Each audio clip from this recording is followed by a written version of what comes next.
You've never had coffee? Never had it. Is it good? Well, I don't drink coffee myself. Oh, that's right. So like I think I knew that. Yeah. I think we talked about this the first day we met, that we both never have had coffee.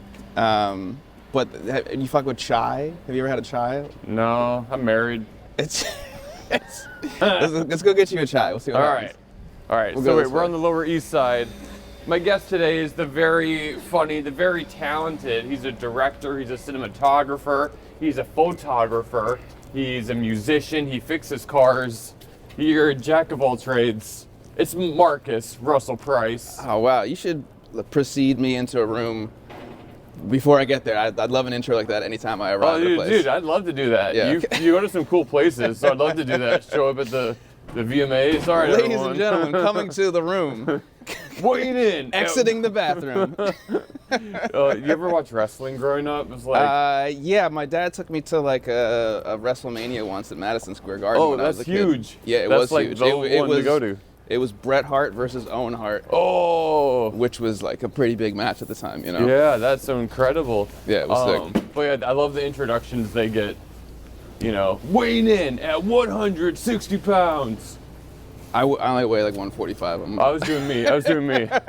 I know you're not. I didn't mean to give you an extra 25 pounds. No, I wish I had. This has always been a problem for me, because I'm a lightweight. Yeah. In every respect of the word. Well, no, I mean you're. Good things come in small packages, Hey. right? Not saying you're a small package, but you got. I'm average height, thank you. That's fine. That's fine. I would rather look like you than what I look like now.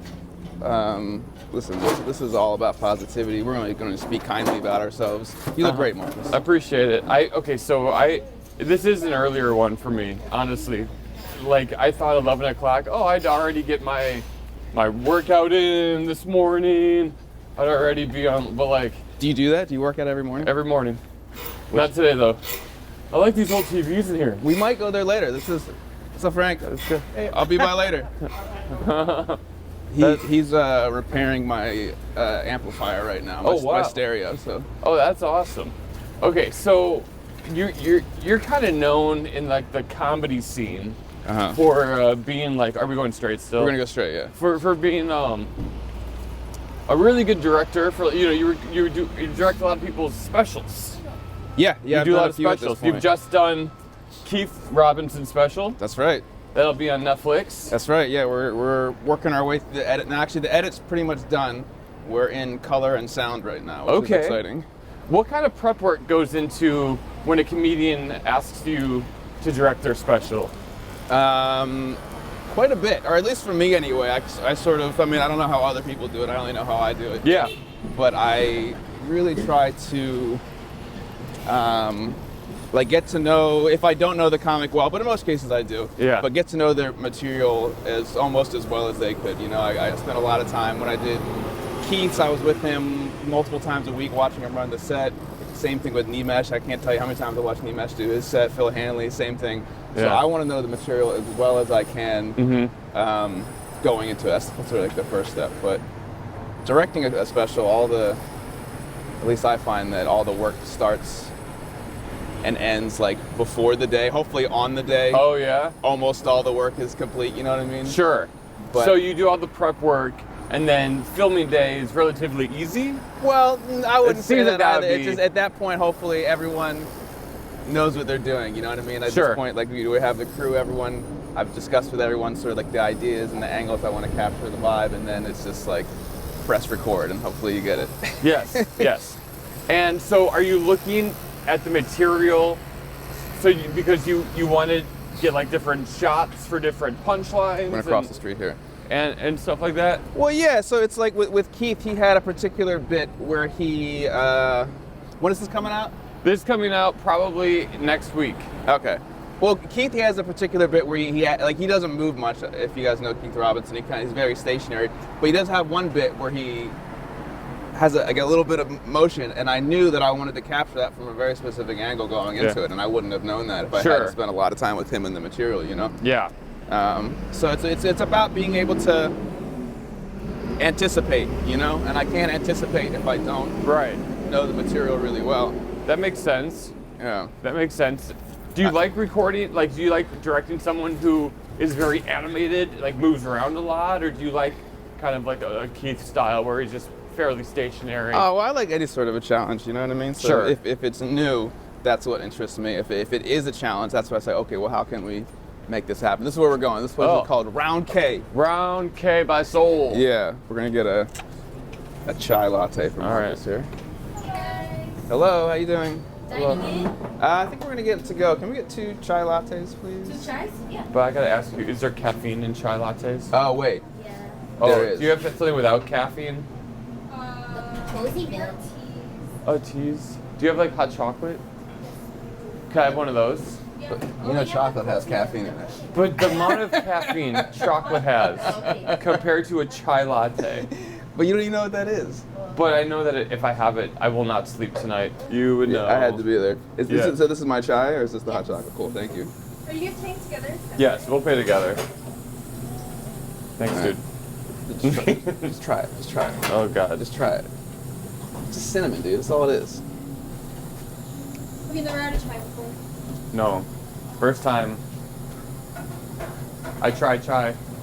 And? It's not bad. Right? It's not bad. See, this is what I can get when other people are getting coffee, because I don't, as Yeah. we discussed, I don't drink coffee. But okay. Yeah. Never had coffee, never smoked a cigarette, never watched. Wow. Yeah, pretty cool. You've never smoked a cigarette? No, but I've smoked other things. That's really good. Yeah, that's good, right? I've never smoked a cigarette. Well, I've smoked Really? a clove cigarette, What? but I don't know if that counts. That counts. Why wouldn't that count? Well, because it's a different thing. It's a cigarette only in that it's like the same type of receptacle. But isn't the content different? Maybe. It does smell different. Those do actually smell pretty good. I don't mind the smell of the cloves. But you only had one? Maybe 2. A long time ago in high school. All right. Well, I think you're good. Thanks, buddy. I think you're good. No.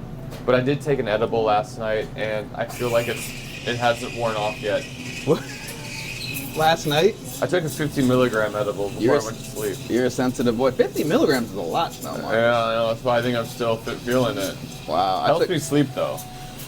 a whole 50? I'll do it every night. Can you operate, like, can you be awake on a 50? Oh, no, that's why I'm sleeping. Only thing you can do is go to Yeah, sleep. it's one of the only things I can do to help me sleep is just to pop a way too many milligrams. Okay. I think we're good. Thank you very All right. much. Have a great one. Thanks, y'all. Thank you. See y'all soon. All right. 差唔多啦。 What a lovely place. All right. So, should we just wander until we find something interesting? Yeah, so this might not interest you at all, but I was wondering if you wanted to walk up towards Irving Plaza, Okay. because Justin Timberlake's performing there tomorrow, and I'm hoping he'll be outside there just hanging out, and I can get 2 tickets to his show. Okay. Yeah, let's go. I'm with it. Do you like his new song? Will it upset you if I say I haven't heard it? No, not at all. Okay. I know you're a big fan. Well, yeah, but that's. And you all watching must know that Marcus is a huge fan. Oh, we go this way, right? Uptown? This is Uptown, yes. Yeah. No, I think it's more. I liked his new song "Selfish," but what happened was like, the Britney Spears fans wanted to troll Justin Timberlake, so in 2011. Britney Spears released an album with the song "Selfish" on it, and they like bought enough new copies of her single or something where it outpassed Justin's "Selfish" on the charts. Okay. It's kind of funny. So wait, this sounds like a true like a crime story here we're unfolding. So break it down for me again. Okay, so Justin Timberlake released "Selfish" this last week. This last week, a song Yeah. called "Selfish." Yes. Okay. Britney Spears in 2011 also released a song called "Selfish," but like over 10 years ago. Mm-hmm. But Britney fans don't like Justin Timberlake. So this week they charted Britney's song from 10 years ago. That's exactly right. Okay. But then she posted on Instagram, guys, I like Justin's version. It's okay. So do Britney fans just like, is that like sort of a, they don't like Justin? They don't like Justin. Okay. But like, I get it and I don't, because honestly, if I was judged off moves I made with my high school girlfriend, people would And like, would I want to be judged on that now? Like what I did in high school? Like that's kind of the same thing. He was like 19, 20 years old. Yeah, it's tough to sort of, I can imagine it'd be tough to have every moment of your life documented very publicly.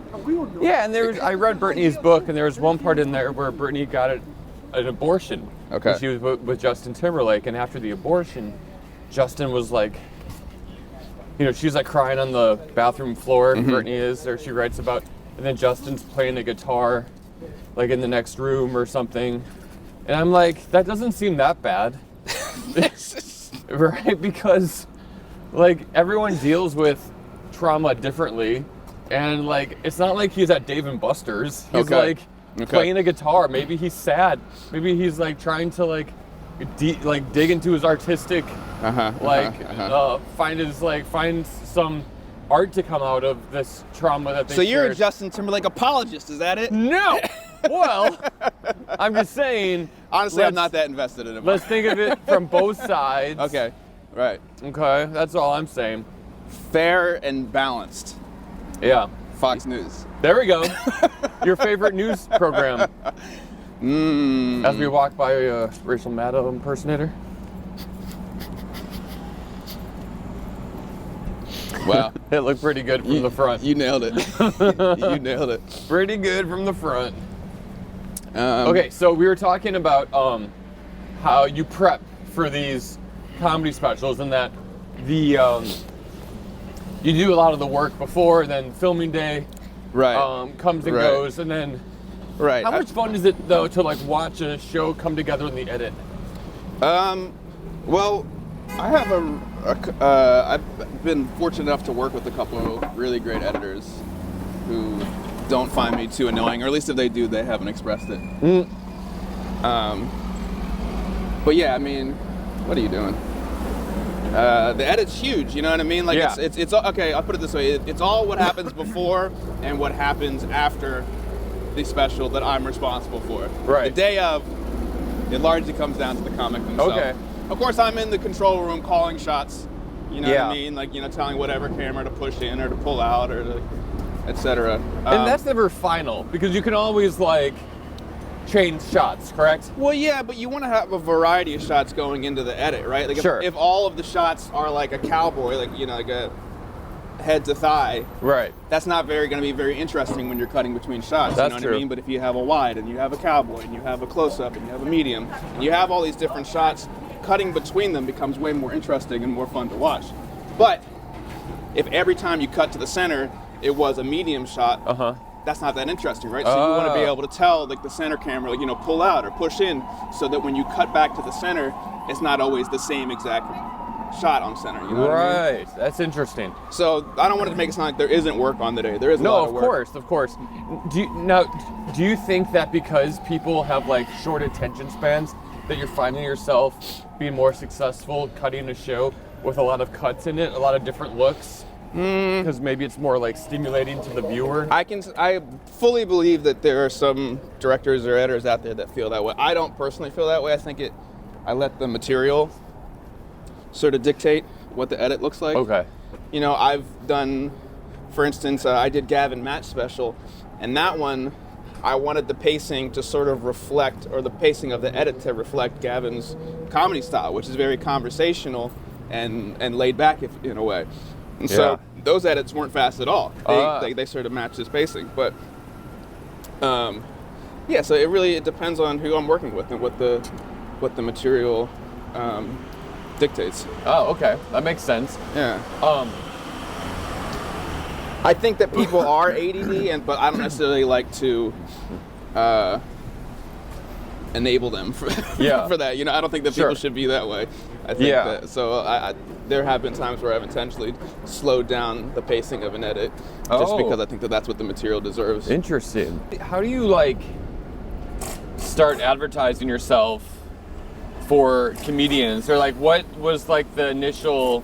Because you probably didn't set out to do a bunch of comic specials, right? It kind of seems like it just kind of happened. Well, yeah, a lot of my career kind of just happened. I got a camera like actually 11 years ago. This month was when I began working in stand-up comedy. Wow. And I bought a camera, Previous to that, I was doing a lot of graphic design, branding, and websites. And so I would spend my time, while I was designing, I would be listening to comedy on YouTube. And I stumbled across Hannibal Buress, and this is right when he put out his record, Animal Furnace. Yeah, that's such a good album. And I was like, oh my God, this guy's hilarious. So I did a little bit of Facebook stalking, and I saw we had a mutual friend. And I just bought this camera, so I was like, oh, introduce me to Hannibal so I can take some photos of him. Yeah. And he did, and I did. How did you, like in New York, or is this in New York? No, I was in California at the time, actually. Okay. I was staying in San Diego, and Hannibal was coming to town, and so I hit up my friend Igor, and I was like, yo, tell Hannibal that I want to take pictures of him. And Hannibal's cool. He let me come out. We shot some photos. We ran around a bit. And he ended up really liking the photos. So I was like, yeah, man, if you ever want anything else, like, let me know. So I started doing all his graphic design and branding and merch. Wow. That was pretty cool. Yeah, and then he invited me to go on the road and said he wanted to create some videos from the road. And I was like, yeah, I can do that. And having never done that before, I just said, yeah, I'll do that. Like vlog style videos or something? Well, yeah, just like tales from the road, just like little. Yeah, that's cool. We go to restaurants and do like food reviews. And okay. Just dumb stuff, but they ended up being really funny. Content. Yeah, and so that kind of really helped me quickly make a name for myself. So through Hannibal, I then met Amy Schumer, and then I met Aziz, and then I met Pete Davidson, and then I met John Mulaney, and it kind of just snowballed very quickly. It surprised me. So it was largely willingness, but also I'd be remiss to not admit that it was also just good timing. I think I was at the right place at the right time. But isn't it crazy how you just asking to to photograph Hannibal, like that, just like you putting yourself out there to be like, yeah, man, like just like your stuff, wanted to shoot some shots for you. That kind of like opened the door to like everything you're working on now, right? Well, yeah, that's what I tell people, is that like it wouldn't have worked if I hadn't volunteered myself. So I get that question a lot from people, like, how do you recommend I get started? I say, just do that. Just volunteer yourself. You know what I mean? Say, like, if you hear someone needs something done, just say, I'll do that. You know what I mean? Yeah. And the more you do that, the more you'll quickly become someone's first thought when they, have a budget and they want to create something. They think, oh, what was that person that photographed? You know what I mean? Yeah, that's true. And then you because you sort of invest yourself in a particular scene, and then like hopefully you land at the top of the pile. So that's how it began anyway.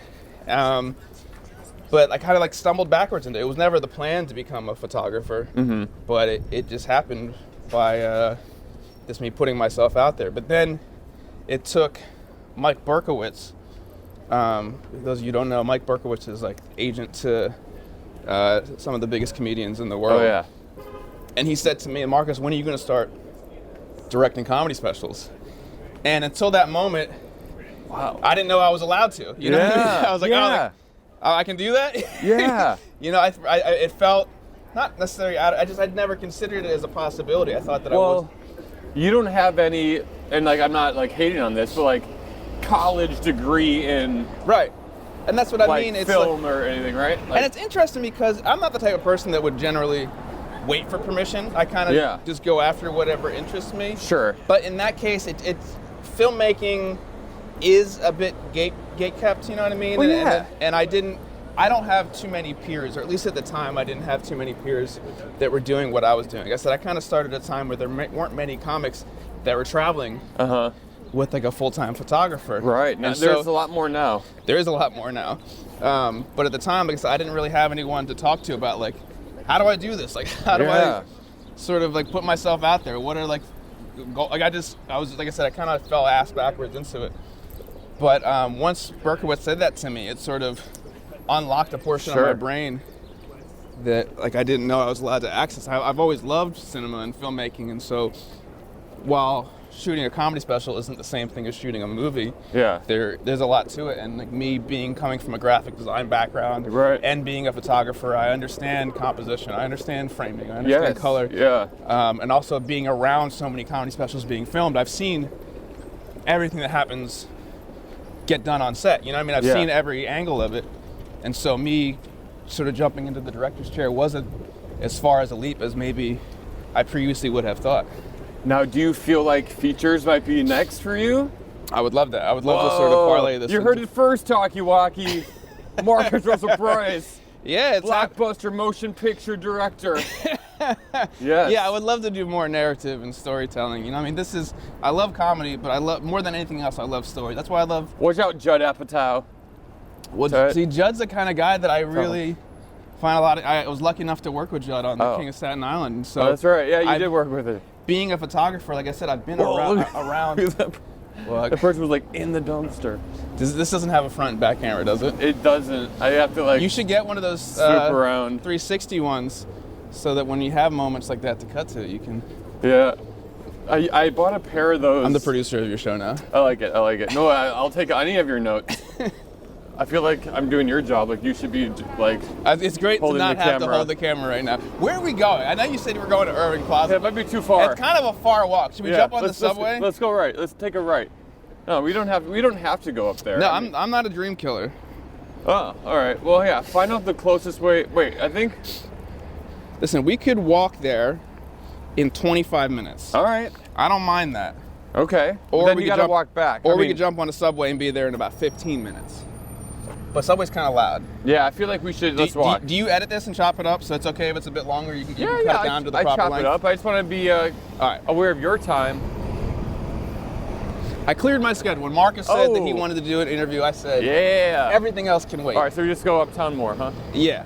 But all right. we're gonna zig and zag. All right, let's start with the zag. All right, that sounds good. But yeah, I would love to do more storytelling. I think that like getting my foot in the door with doing stand-up specials is a good way to sort of parlay into telling stories. That's so cool. We're actually we're getting close to where you and I filmed our sizzle for Roadkill. Oh, I wanted to tell you this. What day is today? January 30th, right? Yeah. Look at this. 2 years ago, on this very day, is when we first met up. No way! Today, it was January 30th, 2021. No way! Wait, let's see that photo. That's awesome. So this is like... That is crazy. Pandemic era. It must have been 3 years ago. 3 years ago. Just That's 2021. Crazy. Yeah. Dude, that was such a fun day. I remember we drove around in your car. Wait, did we meet at the chicken? Wait. Okay. I don't remember the details of the day. That picture just popped up today. That's I was like, crazy. Oh, shit. I remember like we drove. You met me in Brooklyn, and we looked at the truck. Right? What truck? The Chicken Man's truck. Oh, the Chicken Man truck. Oh God. Oh, it's all coming back. Oh boy. It's all coming back. What a nightmare that man was. And then should we talk about Roadkill? What the idea was? We can't yet. It's not dead. All right.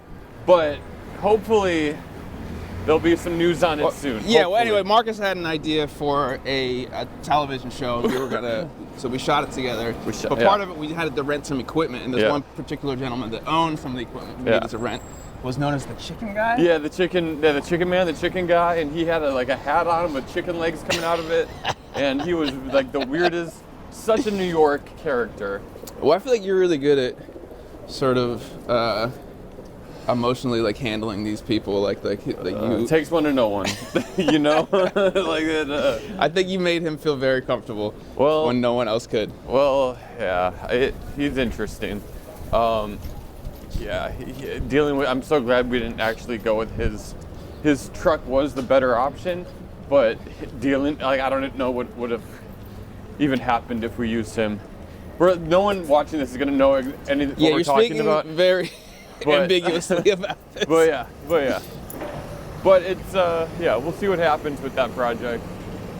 It'd be fun to see that show get made because it was so fun to film the sizzle. But it does take a while for shows to get made, and especially now, I feel like we shot a sizzle like 2.5 years ago, a sizzle 2.5 years ago, and it came together really nicely, and then just like pitching it, the strikes happened. Yeah. COVID. Yeah, we got dealt a string of shitty cards, that's for sure. But throughout it, we never really we never really got to pitch it in a room. Never. Yeah, well, I mean, you're bringing up a good point. I'm talking about how I'd like to do more narrative directing and storytelling. Yeah. But what you're discussing is one of the largest obstacles in that is getting anyone else to believe that your idea is any good. Right. Yeah. And I see this time and time again, especially in comedy, because every comedian that I know is so creative and so brilliant in so many different ways. But like each one of them has this experience where they're like trying to convince someone else that their idea is any good. And it's crazy that I don't know, I don't want to say we, but rather the industry doesn't give these people a longer leash. And so like as if that these people, these suits in these rooms know better than the people actually creating the brilliance. Yeah, it's really frustrating, especially when you have an original idea that's cheap to make, that when you tell people, they're like, oh yeah, I can't believe that hasn't been done yet.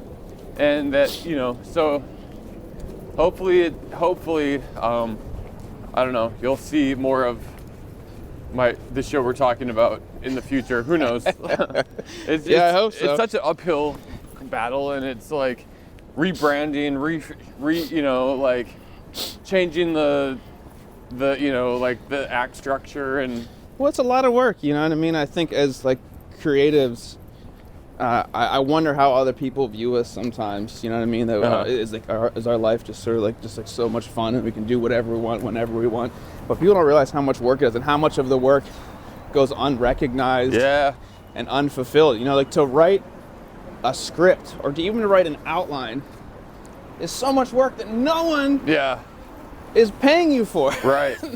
I mean, at least sometimes people get paid to write, but those people don't need the money at that point. Right, but for people like us who have good ideas, it takes so much time and so much effort, and you're pouring yourself into it, and then 9 times out of 10, no one gives a fuck. Right. It's true.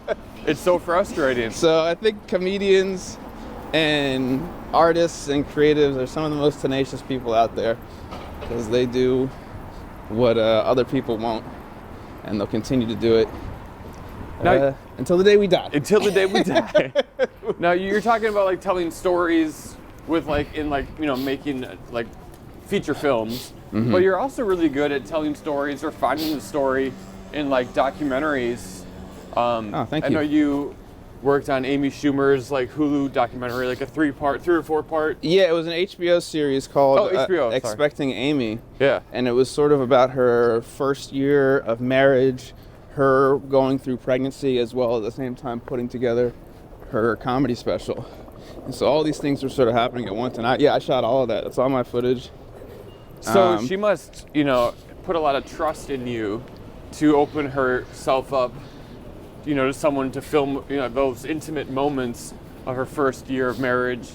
Well, yeah, childbirth. It's important to me that, I don't know, the people that I work with feel comfortable with me and that they do trust me. Yeah. And I've spent a long time building a reputation as someone that can be trusted, and I'm not going to turn around and tell your secrets or sell you out or, you know what I mean, make you look bad.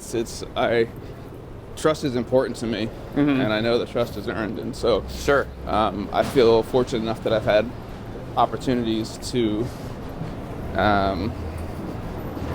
sort of, you know, like I said, to be trusted, and to what was born out of those opportunities was a documentary like Expecting Amy. Yeah. And it did really, really well. Like I loved watching that documentary, but I also love watching comedians like I love documentaries about comedy and comedians and working the road and all that stuff. Yeah, well, like I said, I love the idea of revealing the process, you know what I mean? Seeing what happens. It's like I've been, you know, a touring photographer and filmmaker for a while here. And yes, like, you know, what people know about stand-up comedy is the moments on stage, right? And I shoot those every night. Yeah. But the most interesting things, I think, the things that happen off stage, backstage, on the plane, you know, on the way, at home. And so those are the moments that I've been fortunate enough to be granted access to. Because that's where you really get where the jokes are coming from, if you're using your own life experience as a comic. Absolutely. And so I kind of get asked the question a lot, like, do I ever get sick of hearing the same jokes over and over? And, do you? No, the answer is absolutely not, because I love watching a joke evolve and change and become better and to be refined. I love how different audiences will respond differently to the exact same joke. Right. So Hannibal used to have a joke where he mentioned the rapper Riff Raff. Yeah. And at the mention of his name, Sub audiences would immediately laugh. Yeah. And others would groan. Some people would cheer, you know what I mean? Oh, So just wow. even like on a room to room or city to city basis, the reactions to the exact same joke will be wildly different. And so I find that so interesting. Yeah. And like I said, like to be able to be granted access to those types of moments, I feel really fortunate. That's incredible. Yeah, I also love the process of comedy and watching how a joke will form from an idea in your head to, you know, writing it down, to saying it out loud, to saying, hey, is this a funny bit? And then to going on stage and trying it for the first time and seeing how that bit transforms. Yeah. And tagging it and just seeing like where it comes. Well, where yeah, it fits I in mean, set. for you, tell me about the experience, because it's a lot of work and a lot of probably banging your head against the wall in some instances where like you believe in a joke, Yeah. but you can't get it to quite work, you know what I mean? Oh, and, yeah. and you have to like commit to like going on stage lot and of- trying something that maybe you know isn't going to work, but you have to try it anyway, you know? A lot of times for me, it's the problem where I'll write an idea for a bit and I'll have like a few, like for example, right now, I'm working on a bit about the Great Wolf Lodge. It's an indoor water park and a hotel. Okay. Say less. Right? And so I'm writing about how, now you could just write about them, but that's boring. What's your take on it? Well, my take is that I love going to them, but I'm always on the road by myself. So Okay. I feel like a creep going into an indoor water park and being like, one adult, please. They're like, can we do that? I'm like, yeah, you can do that. You don't have to have kids here, okay? And so like, right now, that's a bit I'm working on, which is so fun because it comes from a place of truth. And it's also like, people who know me are like, yeah, that checks out. Like, we could see you doing that. Oh, dude, I'll totally go with you to a water Oh, park. hell yeah. But also, totally... you've touched on something that we talked on earlier, and that's like giving yourself permission or taking hold of what is yours. And you have the right to enjoy a water park whenever Yes. you damn well please. Exactly. Should we go left here? Yeah, let's go left. Well, what street is Irving Plaza on? I didn't. I think it's like 13th or 14th or 15th. Let's see. You're right. It is on 14th. Oh, right. And 3rd? Wait, no, excuse me. It's on 15th and Irving, which is. Oh, we're close. Yeah, we're getting closer for sure. Ooh, I hope he's there. One of my, so that's a new bit, a new chunk I'm working on, but my issue is like all the jokes are pretty good, but they don't build yet. And so I'm doing it on stage now, but I don't have a great ending, so it kind of just fizzles out. That joke in particular? Yes. Okay. That bit about going to indoor water park by yourself. So it kind of feels. So I'm hoping that I'm not a huge fan of just like writing on stage. Yeah. But I'm hoping that something comes to me while I'm on stage that can be a bigger punch, and I can get out of that bit on. Do you usually follow it up with do you know what joke you're going to next, or does it vary from night to night? I usually know, Yeah. but in a new chunk like that kind of stands alone. Yeah. So then I don't go into that chunk talking about like my wife or talking about cats or something. That kind of just stand alone. Yeah. Which I like more of those like standalone chunks. Well, this is the part of getting to work with comics and like directing specials that I really like. Exactly what you're describing is like I've been fortunate enough to be able to like work with. Like I'm not a comedian, but I've been in comedy long enough that I think I'm pretty good at comedy. Like, I'm Yeah. just understanding it Absolutely. and so the mathematics of it. So I love this problem that you presented. This is something I've worked with a lot of comics. It's like, how do we figure out the best way to get in or get out of a particular Yeah. joke? It's so much fun for me. Now for you, it might be torturous, but for me, I love it. I like it because sometimes the best transitions are no transitions, and even that gets a laugh sometimes. Uh-huh. You know, you're just talking about like, well, that's why gay marriage should be legal, and then you're just like, do you guys like croissants? You know, or just like something like that could be. I think, Yeah, I think you somehow. found it, Marcus. Somehow. Croissants is your exit. Yeah, yeah. Dig in. Yeah. But you know, and also like everyone's style is a bit different too. Think that helicopter? There's a helicopter in the sky. You think it's there because Justin Timberlake might be over there? I don't know. But I've been playing a lot of GTA 5, and whenever I see a helicopter in the game, it's always bad news for me. Oh no. That they're after me. Ooh. So that's my association with helicopters All right, let's currently, hope not that's not the necessarily case. Justin Timberlake. We're also getting our steps in. Are you a big walker? I love to walk. Yeah. I really do. I prefer it to almost any way of getting around New York. I mean, granted, Me too. That's how you probably stay so thin. That GTA. JT. Do you have any New Year's resolutions? I know we're almost, 1/12 of the year. Is that the? I'm bad at math, but it's almost February. But do you have any resolutions? Not in particular. Well, I guess I do have maybe things that could qualify as a New Year's resolution. But I had someone say to me recently, like, people always choose for the New Year resolution to, like, I'm going to work out more, or I'm going to, like, things that are, like, difficult and, like, not necessarily fun to do. Right. But why can't your resolution be, I'm going to eat more lobster this year? You know what I mean? Oh, like, yeah. that's, so that's. I think that might just be like a goal. No, why can't it be a resolution? That's for you. Yeah, I guess so. If lobster makes you happy, Yeah. then you should eat more lobster. Yeah, probably doesn't make the lobster happy. Maybe that's why. But yeah, well, I was just saying, I wanted to get 10,000 steps every day this year.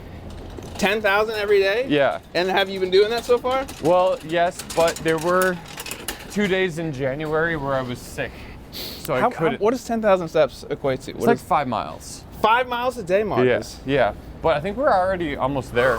Wow, dude. This. Like, well, I guess you can do it in a place like New York. It's definitely way more. let's see where we are on steps for the day. And 4,000. So almost halfway there. Wow, dude. That's not terrible. Wow. But so I did then, because there were 2 days where I only got like 3,000 steps. What I did was I just walked. I got the average on the other days. I got like rollover steps. Okay. So it balances out. Okay. This is the Okay. content everyone wants to know about. Yeah, this is how does Marcus stay so fit? Yeah, you just walk everywhere. But like, I'll start pacing in like a hotel room. Let's zig here. And Gina's like, "What are you doing?" I'm like, "I'm getting my steps in." I'm not for any intention of gaining steps, but I'm just a pacer in general. If I'm on the phone, Oh yeah. I'm fucking taking laps around my apartment. Oh sure. I can't help it. Even when I write, I like to get up, move around, walk around. I can't just sit in one place and just write. Do you spend a lot of time like physically writing ideas down? I do. I sit down on a computer, and then in my office down in my apartment, I have a little like downstairs office. And I'll type out some stuff in there, but then I'll get up and I'll like try to perform it, what I just wrote, Okay. to no one. Is that humiliating? No, I think it's not. I mean, when I think about it, maybe it could be, but I think it'd be more humiliating for me to try it for the first time, like on stage, and then just like bomb all the time. But now that I'm knowing more, Shit, we're going for it. sorry, I thought you were going, so I decided to go. But now that How did know Marcus and Marcus die? Well, Marcus and Marcus, baby, we do have the same name. That's pretty fun. It's a fun name to have, Marcus. yeah, it's treated me well. When I was younger, I had a speech impediment, so people thought my name was Malchus. Malchus? Malchus. I couldn't say spaghetti. What did you say? Pischetti. Oh, I think that might be common. Yeah, I think spaghetti. it is. Spaghetti. I think you're right.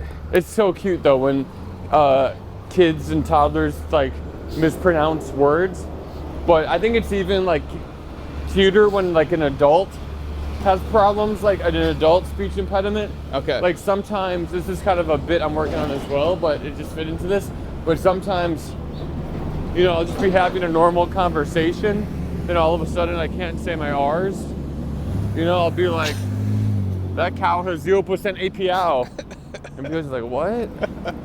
I'm Like you telling me that your speech impediment returns sometimes? It comes back sometimes. Wow. And it's really So are embarrassing. you actively fighting it with every breath?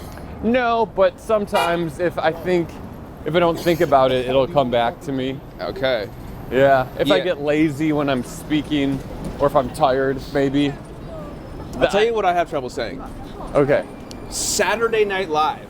Saturday Night Live. It's like the I've gotten better because I nailed it just then. See this? Right behind you.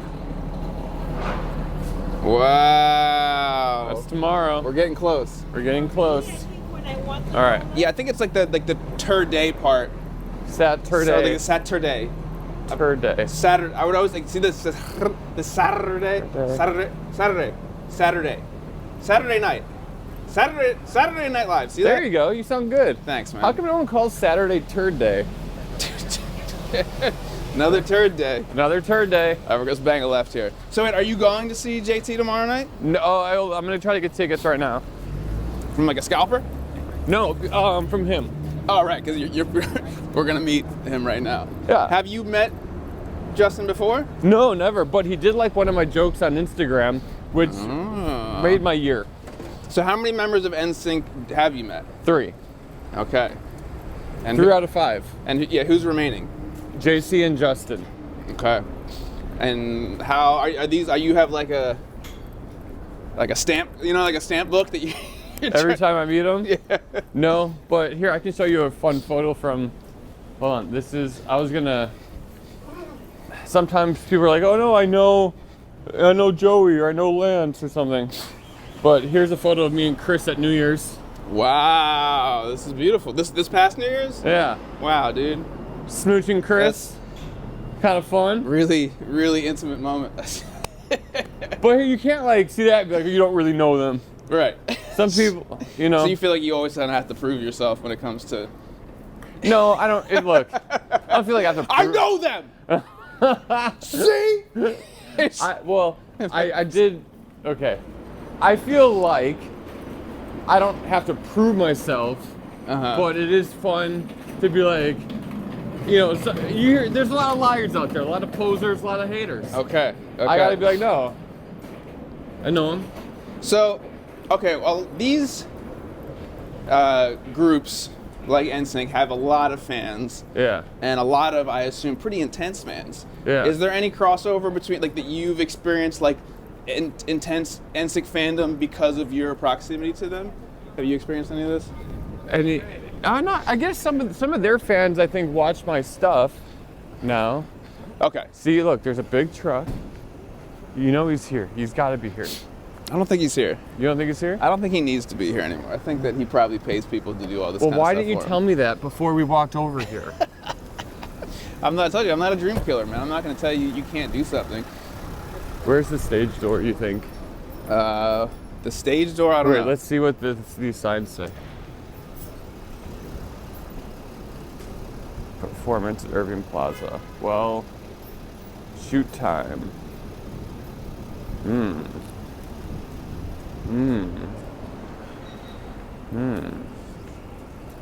Where do you think the stage door is? It's probably over there. Probably around the side, yeah, I guess. Dang. Should we go around? Let's go around the other. Let's go to the stage door. This, you know what? This actually, I'm gonna. Am I gonna do this? Okay, I'll share you a little. Don't tell me you know Justin Timberlake. No. Have you met him? No, but he did show up at a party after I left it once. That's cool. You could be Justin Timberlake. Marcus and Justin never seen in the same room together. Oh shit. Where would the stage door be? No, I mean you do a lot of like Crazy. gags and pranks and things on the street. Here's something that you should think about trying. Okay, is that the stage door, you think? I think if there is one, that might be it. Yeah. Huh. But this is what you should try, dude. Do you have a camera, like a professional looking camera? Yeah. You'd be surprised how many doors a professional camera will open for you. Oh, so you think I should sneak in? I think if you show up with the camera and say that you're the photographer, in my experience, like some of the biggest performances I've ever shot, people ask very little questions and they say a picture. So do I have like I'll wear all black. Okay. Wear all black. Have a bunch of credentials hanging off my hip. I mean, sure. Yeah. Dress the part. You know what I mean? Like this is a character for you to play. I think, say you just show up with a bag of something that looks like equipment, say that you're the photographer, and see what that does for you. Then I throw it all out and enjoy the concert. Yeah, just run. All right. Like I've really taken an interest in bowling. You've recently started bowling. You seem like someone who, when you bowl, the ball just curves. You know, like you do it right. Like you have your method of bowling. Well, yeah. So I'm trying to develop that method or that skill. But the reason I bring it up is I found it to be really quite social, because it's if you're out there bowling, you're standing right next to other strangers and other people doing the same thing to you, and it's really easy just to strike up a conversation. So do you go by yourself? The indoor water parks of Brooklyn. I have gone by myself. I prefer to bowl with other people. My girlfriend and I my girlfriend is the reason why I got so into it, because we both bought bowling balls at the same time. You bought your own ball? Oh yeah, I have multiple bowling balls at this point. Wow. Yeah. What's the weight? I roll a 14-pounder. Wow, that's heavy. Yeah, but they say that it should be 1/10 of your body weight. Do they have holes in the professional balls, or are they just balls? No, there's definitely holes. Okay. There's definitely holes. But most people will bowl with 3 holes. Right. I have 2. Wow. Yeah. So, 2 holes. wrap your head around that one. So your thumb doesn't go in there? No thumb. My thumb's out. Wow. My okay. thumb's out, yeah. And then how do you learn? Are you taking a class? No, that's what I mean. So by bowling as much as I have been recently, is you end up, talking to a lot of people, and people give you tips, or you watch other people bowl. So yeah, like the first person who ever really gave me bowling tips was some 70-year-old lady in New Mexico. Yeah. Or where were we? We were in Texas. We were in Austin, Texas, and she was bowling right next to us, and she was moving really slow. But she had just a beautiful hook to her ball, and I was like, how the heck are you doing that? Yeah, how do you do the hook? I don't know how that happens. Yeah, I mean it's a little finesse. You gotta. I mean, you want me to tell you right now? It's a flick of the wrist. It's like someone put it to me like this. It's like answering the phone, right? So you start with your ball down here. When you bring your hand up, it's like you're answering the phone. So your hand goes from this to this basically. So it's a. I gotta try that. Let's go bowling together sometime. I actually really like going bowling. My buddy Trevor also is a really good bowler. He's in the band O-Town. Oh, remember them? Another name dropper. Well, yeah, but you remember? I'll edit that out. But you remember the band O-Town, right? I remember O-Town. So Trevor, he just moved to New York, and he lives like right behind me. Oh, cool. So we go. For his birthday, we went bowling, and it was so fun. We went right down here, actually. Oh, yeah, I'd love to go bowling with you and Trev. You ever call him Trev? I call him Trev. Cool. Have you seen any good movies this year that you want to talk about? Saltburn? Did you see Saltburn? I didn't see Saltburn. I watched, It was really good. I enjoyed Saltburn. No, it's on my list of things. It's one of these things where when everyone tells me to watch a movie, I'm like just way less inclined to watch it. That's true. What about? But I will watch it. What's the movie with Ethan Hawke?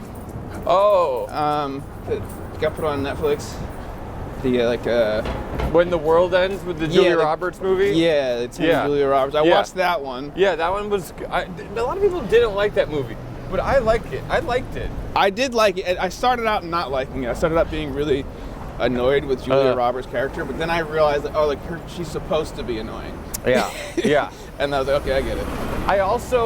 Here's a movie I didn't like, but everyone else liked it from 2 years ago, was Everywhere, Everything, All at Once. You didn't like it? I didn't like it, and then when I would tell people I didn't like it, they would be mad at me. Yeah, I can imagine that starting fights. But I really like that movie. I'm not going to fight you over it, but... Okay, and that's great. Here's my beef with it. I wanted to see, it was my birthday, I was in North Dakota doing a show. Mm-hmm. And I had the whole day free. I was like, let's go see this movie everyone's talking about. But it was also a really nice day out.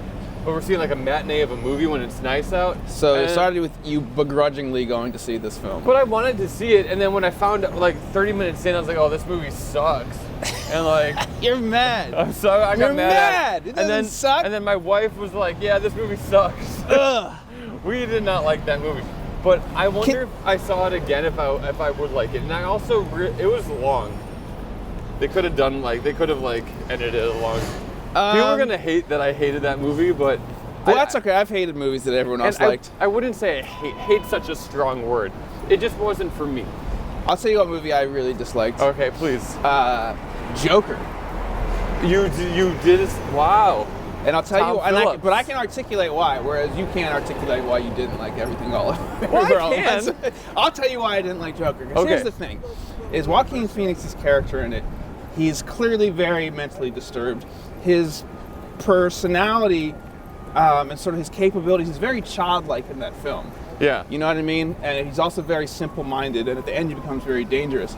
But you mean to tell me that this person becomes Batman's greatest adversary? Ah. Oh, jeez. You see my point here?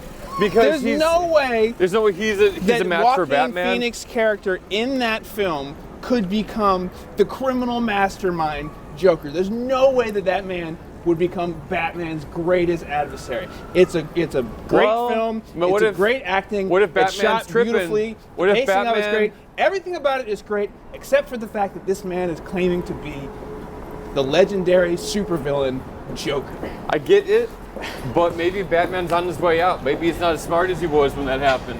What? Because he was feuding with the Penguin beforehand, right? Got a little confused. Maybe, he wasn't 100%. No, you're wrong. You're wrong. This man, there's no way that he could be Batman's greatest adversary. It just couldn't be done. But they have a sequel coming out, so I guess we'll see how they clean that up.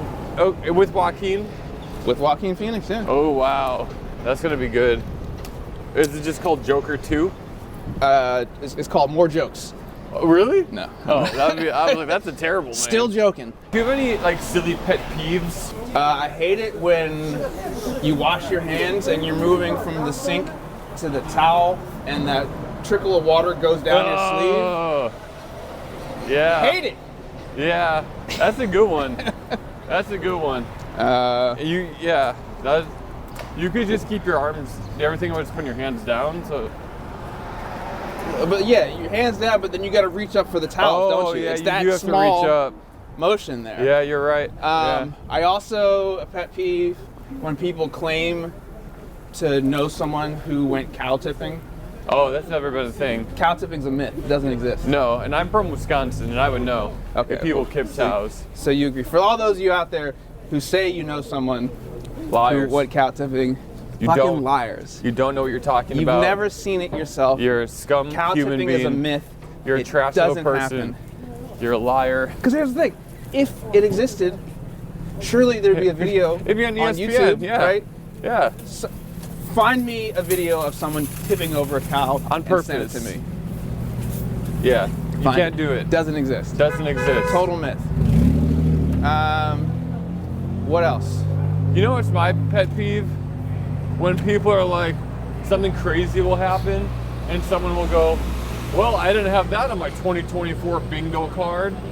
I'm like, that's not how bingo works. Bingo isn't like instances. It's letters and then numbers. We're gonna switch to the phone because the GoPro died. GoPro died. Okay, but you're. Oh yeah, the Ronnie Chang. Here, we can stop at the stop sign here. Okay. Yeah, Ronnie had this story about when him and Roy were sharing an office at the Daily Show. I think he said like once a day someone would call just to get advice from Roy. As a comedian? Like, who would call? Other comics or other people like in the business are trying to break like and Roy would just like dedicate like an hour, however long, just telling them the business, just giving them his insight. He's so smart, he's so intelligent, he's so giving himself. I love Roy. I couldn't say enough good things about him. Yeah, he seems like a great dude. Ronnie tells a story on Amy Schumer's old podcast, Three Girls, One Keith. Listen to the Ronnie Chang episode, and he breaks down sort of what it was like sharing an office with Roy Wood Jr. Definitely. Marcus, where can people find you? Instagram only. I'm only on Instagram. Only on Instagram? Yeah, so at Marcus Russell Price. I have Twitter or X. I never use it. He never uses it, folks. Just the gram. Just the gram. Find him on the gram. Yeah. We did it. Talkie walkie. Thanks for having me, buddy. It was fun. Thanks for doing it. And good luck finding JT tomorrow. I'm going I to believe find in him. you. Thanks for watching. Don't forget to subscribe and or watch another one. Watch another video. Could be fun. I don't know. Could be cool. You're already this far. You're